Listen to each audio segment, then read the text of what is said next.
Greetings everyone. Welcome to today's lecture on evolution of art in Mauryan and post-Mauryan period. Art by its very nature is a visual commentary on or a concrete manifestation of thought which is abstract as well as invisible. Objects of art are like documentaries of a thought in a world that has departed. So these creations have preserved the thought forms of bygone ages with all the vitality and inspiration of the consciousness that brought them into existence at one point of time.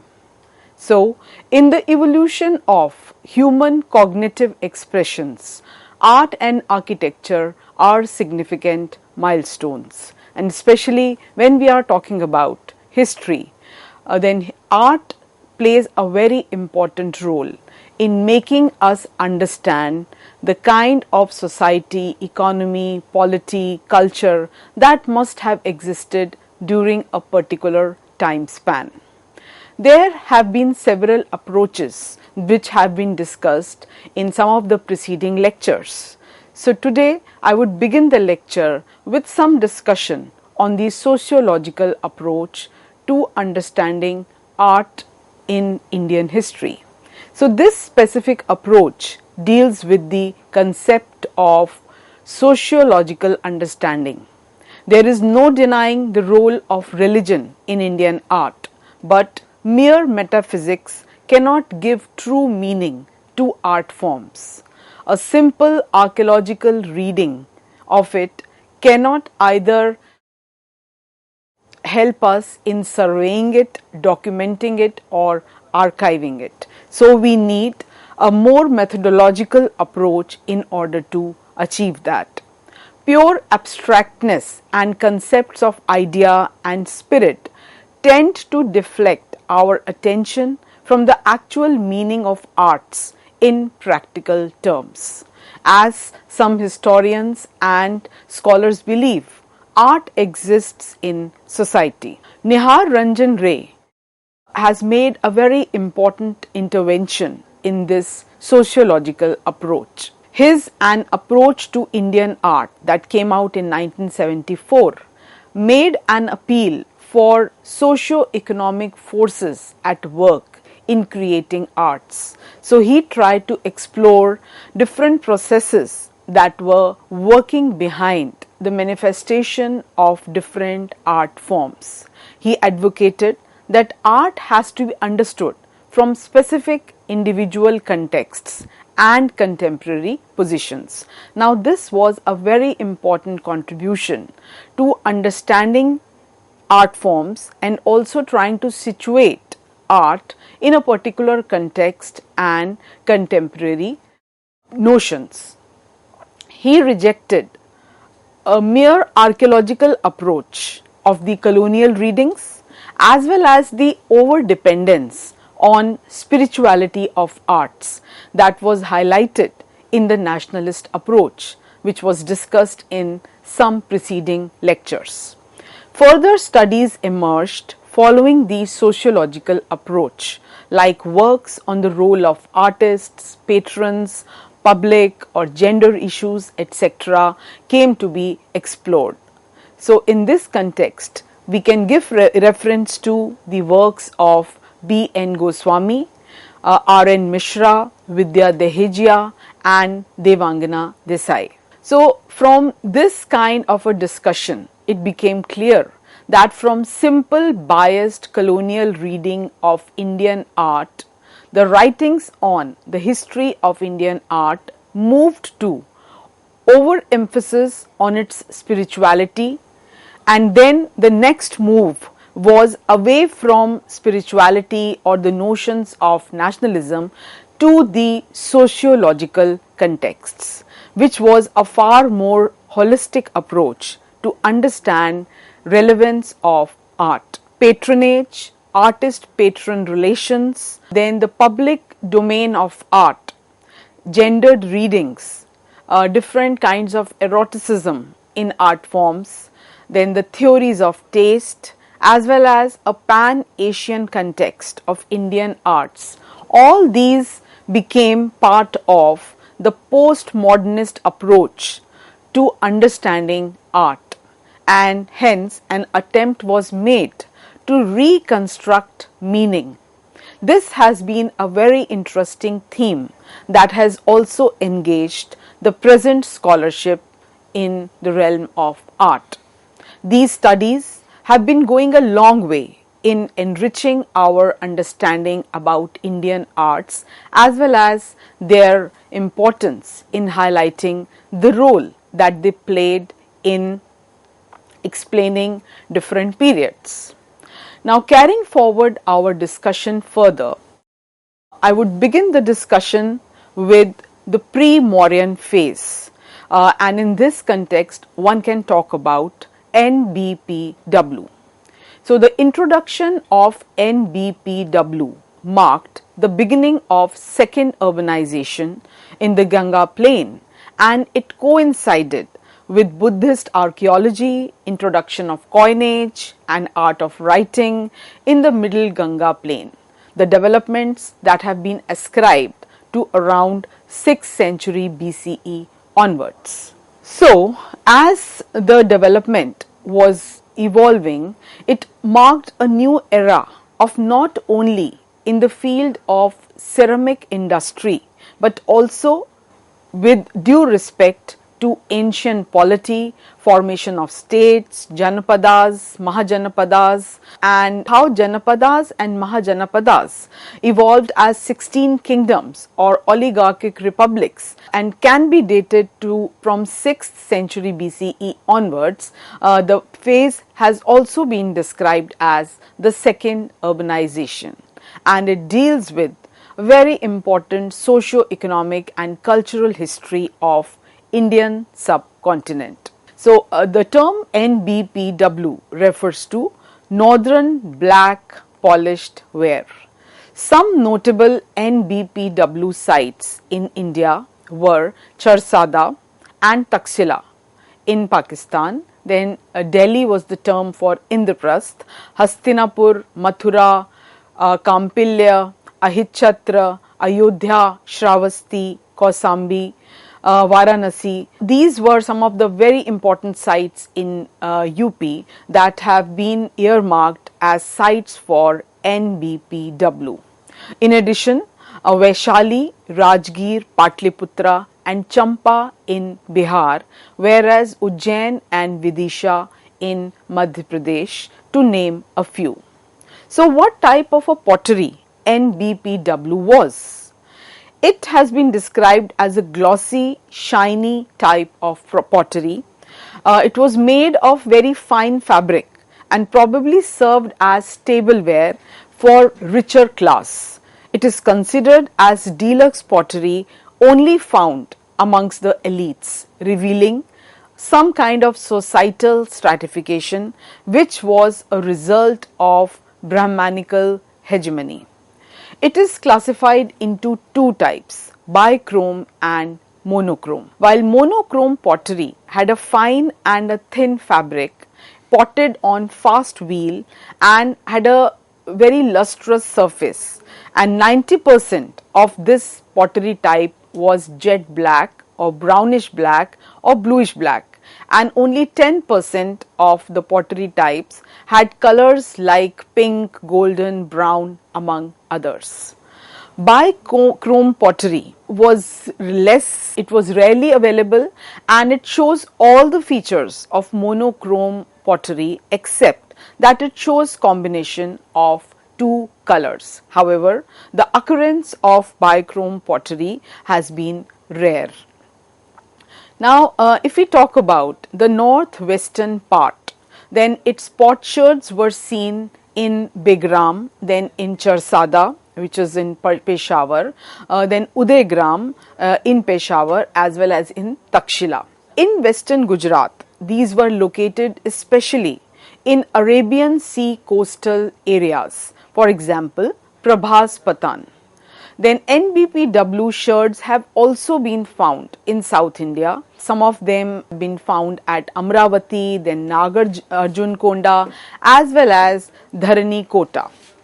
So we cannot say that it was only the middle Ganga basin which was the region where NBPW has been discovered.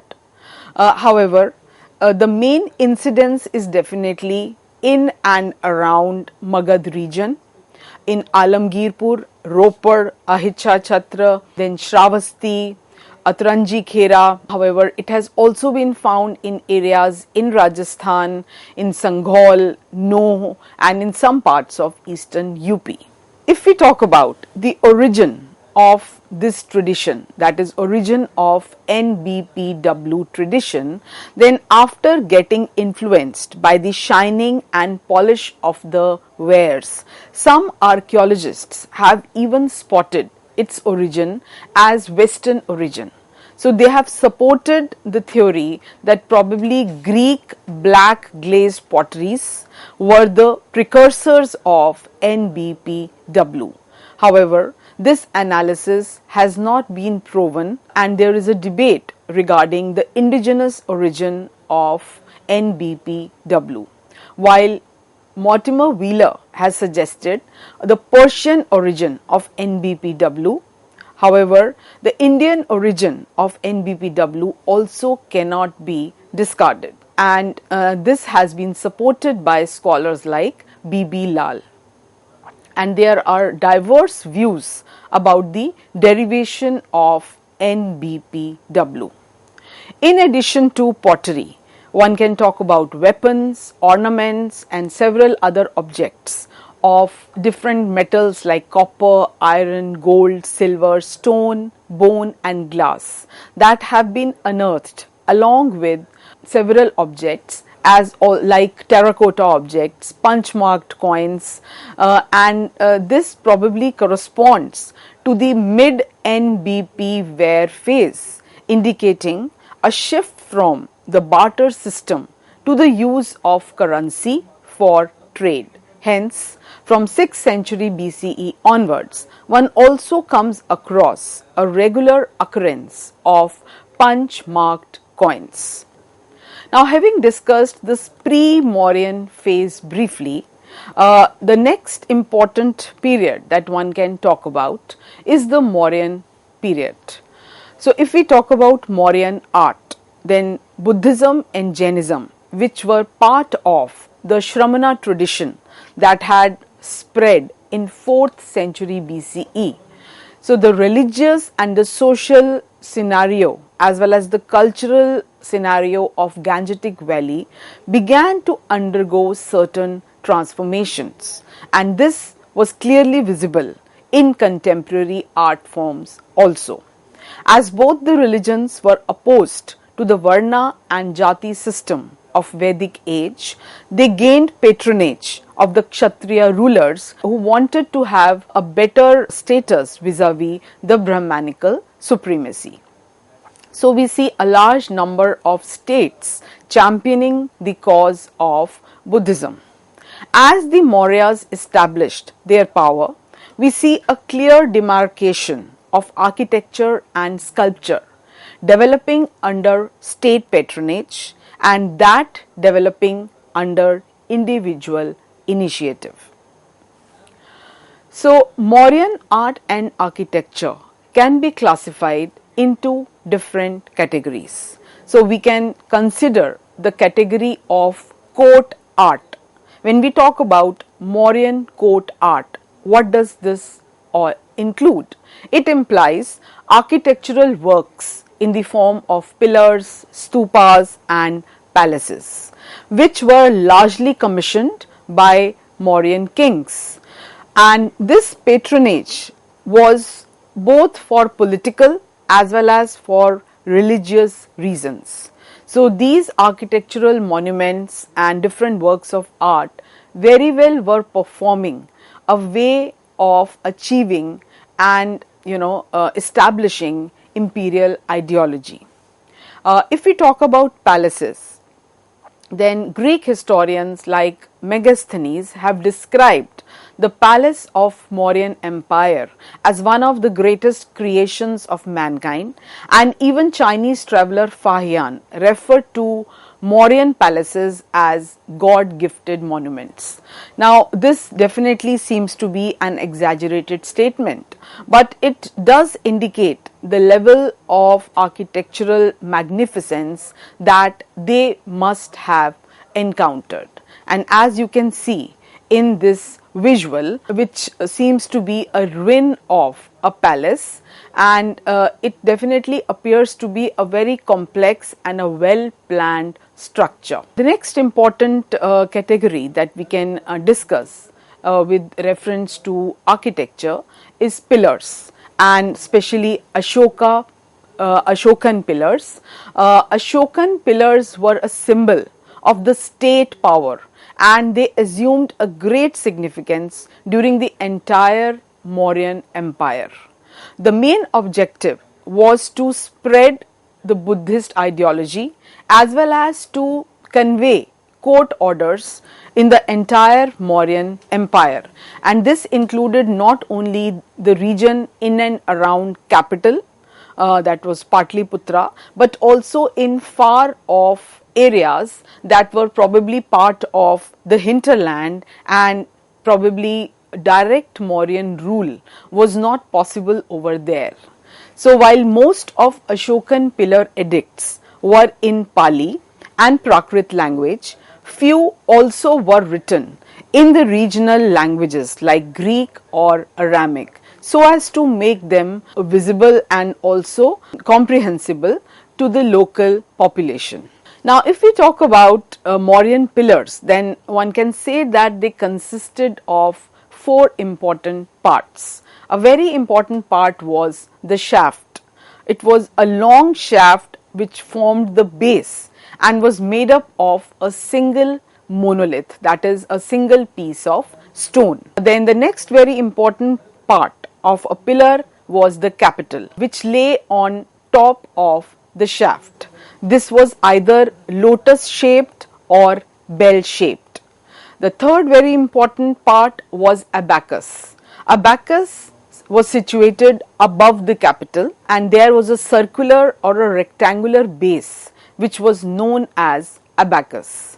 And then at the top there was capital figure, and all the capital figures were usually in the form of animals like a bull or a lion or an elephant. They were shown in a very vigorous kind of appearance and were carved standing on a square or a circular abacus. So much of uniformity had been achieved and attained in due course of time in the construction, in the designing of these pillars, that it definitely appears to be a very well developed art form. As you can see in this visual, all the four parts are visible, that is the shaft, then the capital, abacus, and the capital figure, which was usually in the form of some animal.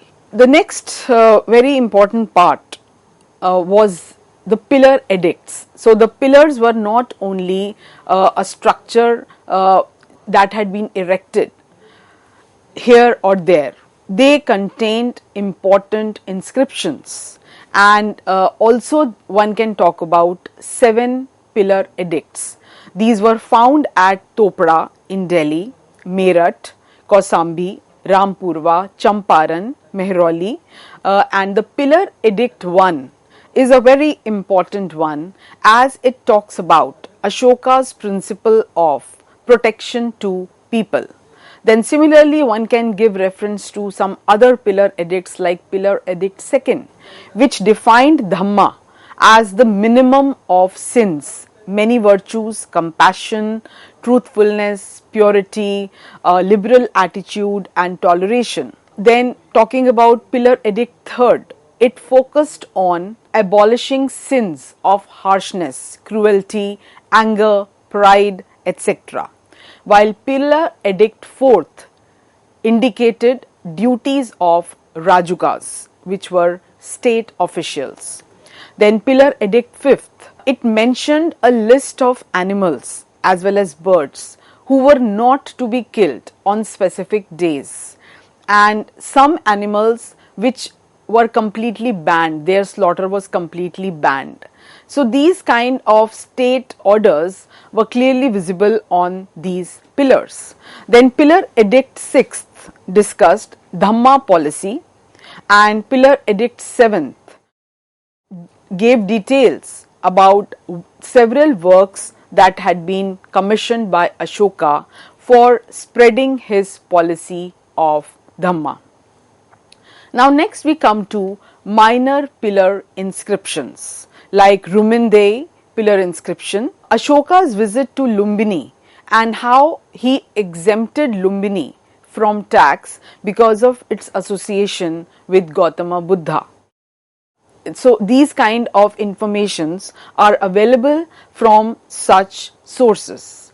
Then if we talk about major pillar inscriptions, then one can mention the Sarnath Lion Capital near Varanasi, as built by Ashoka in commemoration of Dhamma Chakra Parivartana, or the first sermon of Buddha, and then the Vishali pillar which deals with a single lion with no inscription.